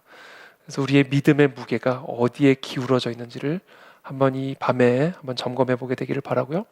우리가 다시 한번 이와 같은 하나님을 알았다면 이 출애굽 그리고 특별히 10가지 재앙이 우리에게 보여주는 하나님의 주권과 위엄이 이와 같이 놀랍고 위대한 것이라고 한다면 우리가 어디에 우리의 믿음의 무게를 실어드려야 할지를 우리가 다시 한번 점검하고 아무것도 두려워하지 말고 염려하지 말고 오직 모든 일에 기도와 간구로 우리의 모든 구할 것들을 온 하늘과 땅의 모든 권세를 가지신 여호와 하나님께 다 토해내고 아뢰내며 우리의 마음을 그분께 쏟아내는 그런 저와 여러분들이 다 되시기를 예수님의 이름으로 축복합니다. 출애굽기 지금 그래서 1장부터 18장까지의 이야기예요. 애굽으로부터 구원하시는 하나님, 하나님의 큰 권능과 주권으로 흑암과 사망의 저주가 다스리는 이 애굽으로부터 재앙으로부터 구원해내시는 하나님, 그리고 그 구원을 통하여 유월절을 통하여 구원하시죠. 클라이막스로 유월절을 통하여 구원하시는 그 하나님은 하나님의 권능과 주권이 얼마나 위대하신지를 아주 생생하게 드러내셨을 뿐 아니라 하나님의 언약 백성을 애굽 백성들과 어떻게 구별하시는지를 또한 선명하고 생생하게. 그래서 하나님의 언약 백성들에게 약속되어진 하나님의 주권과 권능이 얼마나 위대하고 높으신지를 선명하게 보여주는 것이 출애굽기 1장부터 18장까지의 기록이 되어 있다. 그것이 바로 우리가 유월절 어린 양의 피로 오신 예수 그리스도를 믿음으로 하나님의 언약 백성이 된 저와 여러분들에게 주어진 하나님의 약속이다. 약속. 자, 그것이 지금 출애굽기 1장부터 18장까지 이야기고요. 그 다음에는 이제 출애굽기 19장부터 24장까지 나아갑니다. 율법. 자, 바로 이와 같은 권능을 가진 분이 하나님이고 너희는 바로 이와 같은 하나님의 언약 백성이니까 이와 같은 언약 관계 속에서 하나님의 이와 같은 생명을 누리는 백성이 되기 위해서 너희가 반드시 지켜 따라야 할 법이 있다. 규례가 있다.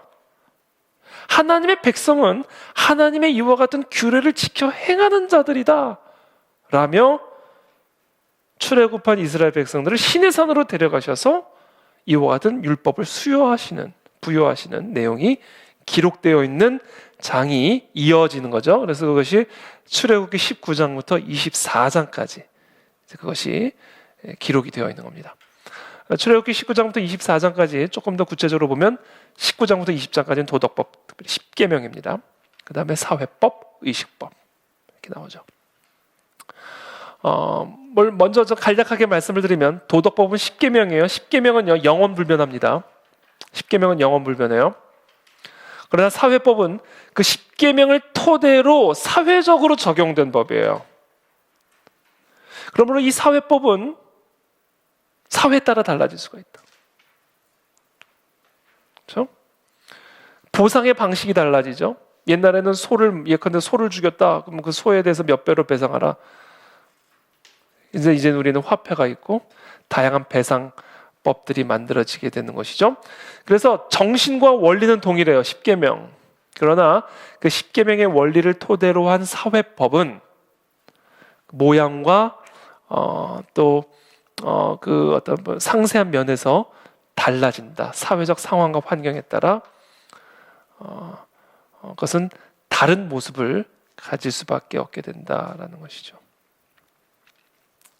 그리고 의식법 또는 제사법도 이제 의식법에 포함된다고 볼 수가 있는데, 이 의식법은 예수 그리스도로 말미암아 성취가 되지. 이건 아마 레위기를 우리가 다룰 때, 레위기를 이제 공부를 할 때 조금 더 자세하게 다루겠지만, 그 모든 제사법, 이 모든 것들이 결국은 6월절 어린 양으로 오신 예수 그리스도를 통해서 성취되었기 때문에 이제 더 이상 구약의 제사법 또는 의식법은 십계명과 동일한 효력을 갖고 있지 않다.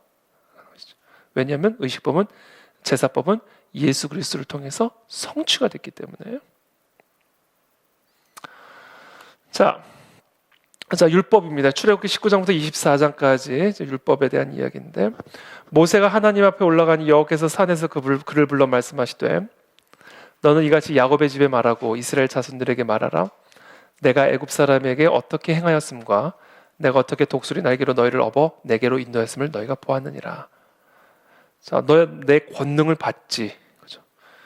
너희가 내 백성이야. 근데 너희가 내 백성으로서 나의 날개 아래 거하고자 한다면, 나의 이 강한 능력에 독수리 날개 아래 거하고 싶다면, 나의 언약 백성으로서 살아가고자 한다면 언약을 지켜야 된다. 너희가 내 말을 잘 듣고 내 언약을 지키면 너희는 모든 민족 중에서 내 소유가 되겠고 하나님께 된다. 너희가 내게 대하여 제사장 나라가 되며 거룩한 백성이 되리라. 이 율법입니다. 율법. 하나님 나라의 백성이 따라야 할 법. 첫 번째가 십계명이죠. 십계명은 10개의 계명으로 주어져 있는데, 이 10개의 계명이 크게 두 계명으로 나누어집니다. 첫 번째는 하나님 사랑, 두 번째는 이웃 사랑. 그래서 바리새인이 예수님에 대해서 가장 큰 계명이 뭐냐라고 질문을 했을 때 예수님께서 뭐라고 말씀하셨냐면, 마음과 뜻을 다하여 하나님을 사랑하라. 이 첫째 계명이고, 네가 네 몸을 사랑하는 것처럼 이웃을 사랑하라. 이 둘째 계명이다. 이게 모든 율법 선지자들의 강령이다.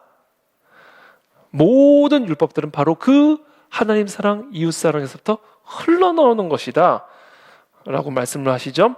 그래서 십계명, 이 10계명은요 모든 율법의 가장 뿌리고 근간이 되는 것이고요. 그리고 이 십계명은 크게 두 가지 계명, 하나님 사랑, 이웃 사랑의 계명으로 나누어집니다. 첫 4계명은 하나님 사랑에 대한 계명이죠. 첫 번째 계명, 나 외에 다른 신을 두지 말라. 두 번째, 너를 위하여 새긴 우상을 만들지 말라. 어떤 형상으로도 만들지 말라. 이것은 단순히 어떤 우상을 의미할 뿐만 아니라 우리가 하나님을, 예수 그리스도를 어떤 형상으로 만들어서 섬기지 말라는 겁니다. 왜냐하면 그것은 너의 상상의 산물이 되니까. 하나님은 우리의 상상의 산물로 표현되어서는 안 된다는 거예요. 그것 자체가 왜곡이에요. 그 순간 그게 왜곡이 되기 때문에 그것이 아무리 하나님이고 예수 그리스도라는 이름을 붙여놨을지라도 그건 우상이 되는 거예요. 왜? 하나님이 아니니까. 하나님은 오직 계시를 통해서만 만날 수 있는 것이기 때문에 우리 어떤 상상력을 통하여 하나님을 어떤 형상으로 만들지 마라. 우리 어떤 상상력을 동원하여 어떤 형태로 만들지 말라. 그 순간 그건 하나님이 아닌 게 돼버린다. 우리가 어떻게 하나님을 표현을 하겠느냐? 사람이, 피조물이 어떻게 창조주를 표현할 수가 있겠느냐? 우리가 하나님을 만날 수 있는 단 하나의 길은 계시다. 계시. 그 계시의 도구가 바로 말씀이다라는 거죠. 말씀. 그래서 우리 교회는 형상이 없어요. 형상이. 아무 형상이 없습니다. 십자가 형상 정도 하나는 좀 있으면 좋겠다는 생각이 드는데, 십자가에 달린 예수 그리스도조차 예수 그리스도에는 왜곡된 형상을 가져다 주죠. 이미 죽음을 이기시고 부활하신 예수 그리스도를 계속해서 십자가에 매달린 실패한, 패배한, 고난 가운데 있는 예수 그리스도, 영광 중에 계신 그리스도가 아니라 고난 중에 계신 그리스도로 계속 보게 만드는 거죠. 그래서 승리를 경험하지 못하고 계속해서 고통만 경험하게 하는, 그래서 그런 어떤 포괄적인 의미를 담고 있다. 세 번째, 네 하나님 여호와의 이름을 망령되게 부르지 말라. 하나님의 이름을 망령되게 부르지 말라. 함부로 하나님의 이름으로 맹세하지 말라 포함되는 거죠. 네 번째, 안식일을 기억하여 거룩하게 지키라. 자, 이 네 계명은 하나님과 사람 사이의 관계, 사람이 하나님 앞에서 지켜야 할 계명을 말씀하고 계십니다. 자, 그리고 다섯 번째 계명부터는 이웃과의 관계죠. 부모를 공경하라가 첫 번째예요. 이웃과의 관계에서 제일 첫 번째는 부모의 관계입니다. 여러분, 부모를 사랑하지 않는 사람이 이웃을 어떻게 사랑합니까? 아니, 나를 낳아준 부모도 사랑하지 않는데, 부모를 공경하지 않는데 어떻게 다른 사람을 내가 사랑할 수 있고 공경할 수가 있겠어요? 그러니까 이웃과의 관계에서 시작은 부모 공경에서부터 시작이 된다. 여러분, 부모의 공경이 우리 가운데 회복되기를 축복합니다. 우리가 정말 부모님을 공경해야 된다. 마음으로.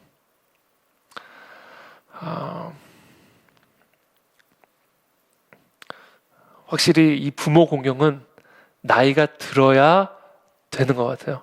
나이가 들어요. 저도 조금씩 한 해 나이를 들어가면서 내가 정말 부모님에게 참 부족한 아들이었구나라는 생각을, 이 강의를 지금 우리 어머니가 좀 듣고 계셨으면 좋겠는데 참 부족한 아들이었구나라는 자책을 참 많이 하게 되고, 이 부모님과 더 많은 시간을 앞으로 더 많이 보내야 되겠다라는, 그래서 이 부모님과의 앞으로 남아있는 시간들이 참 한 해 갈수록 더 애절하고 간절하게 느껴지는 것 같아요. 그래서 특별히 요새 저희 아버지께서 편찮으시거든요. 저희 아버지께서 이제 편찮으시니까 이제 다시는 그 예전에 그 건강했을 때 아버지와의 대화가 이제 더 이상 되지 않는 그런 상황인 거죠. 그래서 지금도 아버지랑 이제 대화를 할 때 내가 왜 옛날에 더 많이 아버지랑 대화를 하지 않았을까? 왜 아버지와 더 많은 시간을 보내지 못했을까? 이런 부분들이 조금 자책이 되는데, 그러나 하여튼 우리의 마음에 이 부모님을 공경하는 것에서부터 진정한 이웃에 대한 사랑이 흘러나올 수 있다는 사실이죠. 그래서 이 부모를 공경하라. 첫 번째가 살인하지 말라. 살인하지 말라보다 부모 공경이 더 먼저 나오죠. 살인하지 말라, 간음하지 말라, 도둑질하지 말라, 거짓 증거하지 말라, 이웃의 집을 탐내지 말라. 이렇게 10가지 계명이 나옵니다. 물론 이 10계명을 가지고도 더 많은 설명들을 할 수 있는 그런 참 이야기들이 많이 있지만 오늘은 주제가 그것이 아니니까 그냥 바로 넘어갈게요. 근데 중요한 것은 이 10가지 계명을 예수님께서 특별히 이 나머지 6계명, 부모 공경부터 이웃 것 탐내지 말라, 이 6가지 계명에 대해서 산상수훈을 통해서 이 계명의 진정한 의미를 완성시킵니다. 많은 당시 이스라엘 백성들은 이 율법이 폐기됐다. 많은 당시 많은 오늘날의 많은 그리스도인들은, 심지어 많은 그리스도인들은 이제 이 율법의 폐기를 이야기를 하고요. 그러나 여러분, 제가 지난 주일에도 설교를 했지만 예수님께서 오셔서 이 율법을 폐기하신 것이 아니라 율법을 완성시키셨다. 그리고 그 율법을 완성한 내용의 핵심이 산상수훈이에요. 그래서 저는 예전에 이 산상수훈을 묵상할 때마다 디프레스가 돼가지고요, 산상수훈을 열심히 안 읽었고, 산상수훈은 제가 창피한 이야기지만 이렇게 건너뛰었던 기억들이 있습니다. 왜냐하면 막 읽다가 산상수훈만 들어가면 뭐 깊은 터널로 들어가는 것 같아요.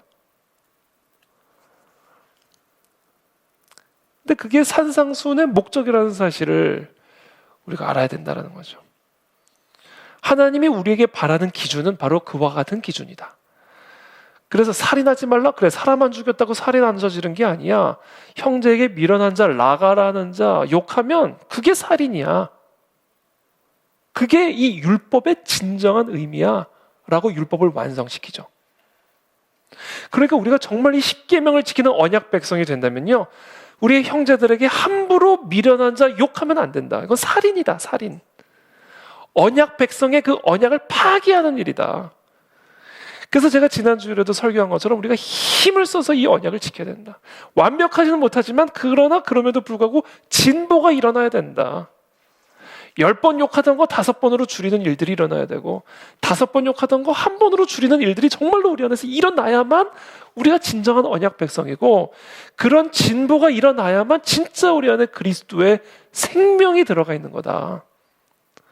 그래서 행함이 없는 믿음은 죽은 믿음이다라는 거죠. 행함이 없는 믿음은 죽은 믿음. 그 믿음은 구원 못 받는 믿음입니다.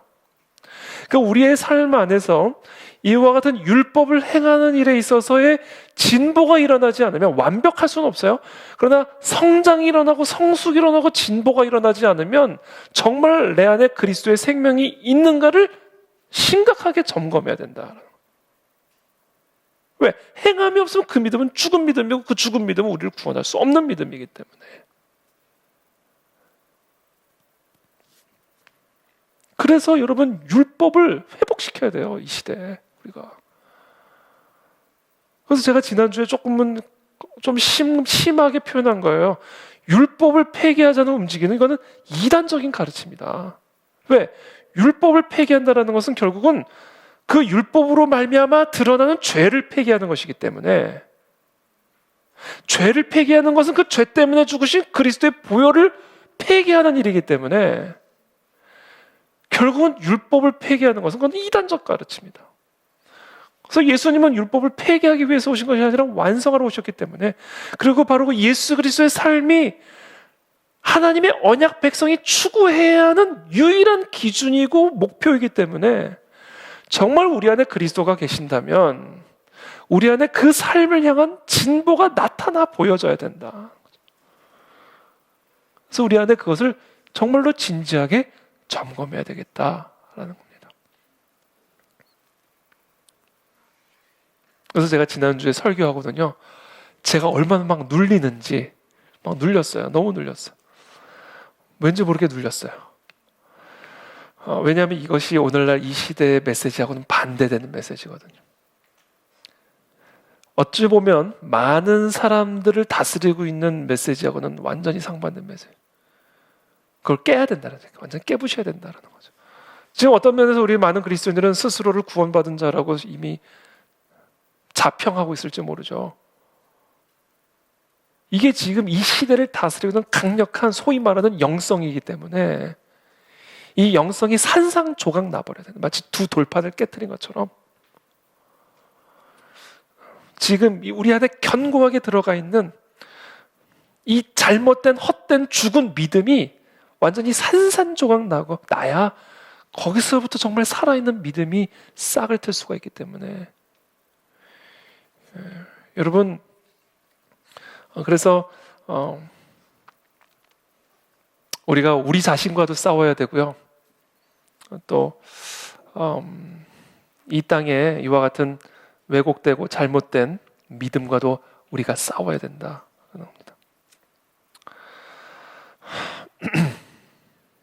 자, 10계명 됐고요. 사역법 얘기했고요. 의식법 얘기했어요. 의식법.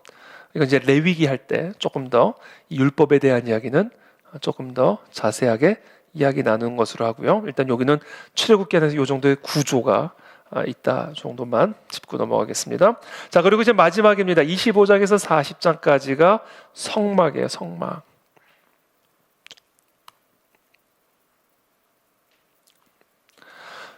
출애굽기 25장 1절부터 31장까지는 이 성막 건축 프로젝트에 대한 하나님의 구체적인 지침, 사람의 아이디어가 아닌 겁니다. 이 성막의 구조가. 성막의 구조가 이게 사람의 아이디어로 나온 게 아니라 하나님이 주신 아이디어예요.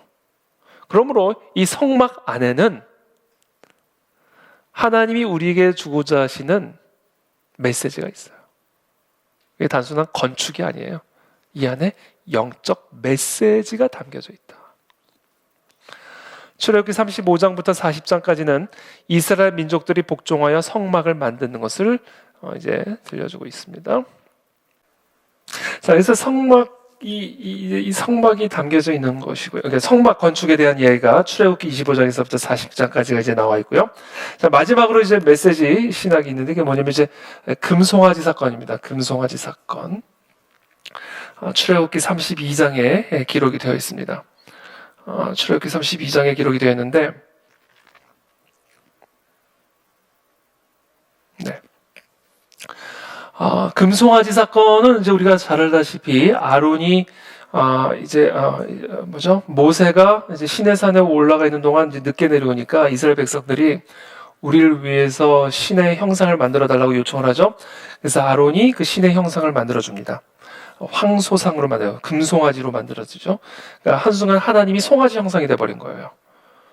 송아지, 금송아지, 금황소, 송아지 형상으로 만들어버린 거예요. 하나님을.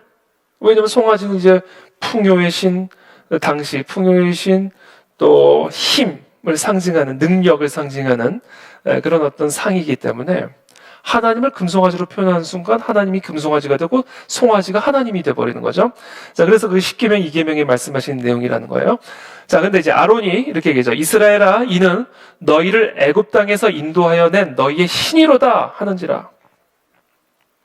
그래서 동일하게 열왕기상 12장 28절에서 여로보암이 또 이렇게 얘기합니다. 이스라엘아, 여로보암은 이제 북이스라엘의 왕이죠. 이스라엘아, 이는 너희를 애굽 땅에서 인도하여 올린 너희의 신들이라. 똑같은 반역이 일어나는 겁니다. 계속해서 평행이에요. 하나님의 그 놀라운 구원의 능력으로 애굽으로부터 구원받은 이 이스라엘 백성들이 다시 우상의 형상을 만들어 우상을 섬기는 그와 같은 모습들. 자, 결국은 그 이스라엘 백성들이 또다시 이스라엘이라는 나라 안에서 동일하게 이와 같은 금송아지, 황소상을 섬기는 이와 같은 모습들이 계속해서 평행선으로 나가는 것을 보게 되죠. 그러니까 결국은 인간의 반역, 이스라엘의 반복적인 반역을 이야기하고 있는 겁니다. 그래서 이 애굽의 포로로부터 구원한 출애굽의 역사는 바로 이와 같은 이스라엘의 반역으로 말미암아 바벨론의 포로로 끌려간 이후의 귀환과 같은 어떤 평행선을 달리고 있는 메시지다라는 것입니다.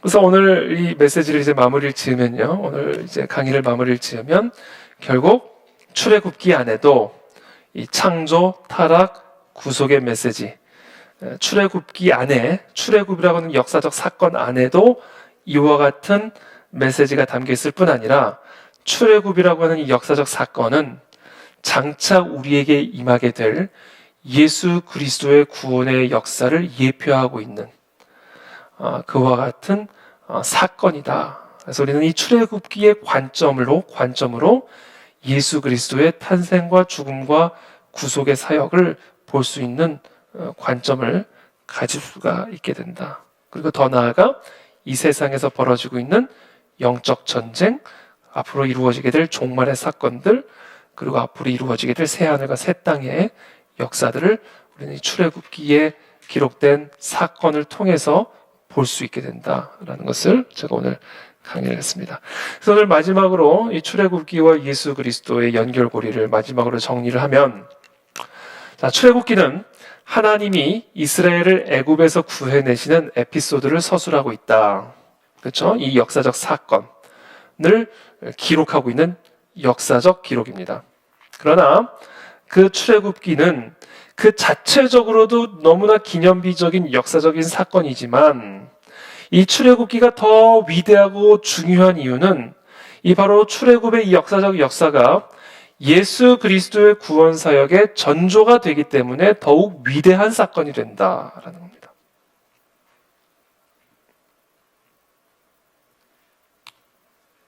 첫 번째 어떤 메시지냐?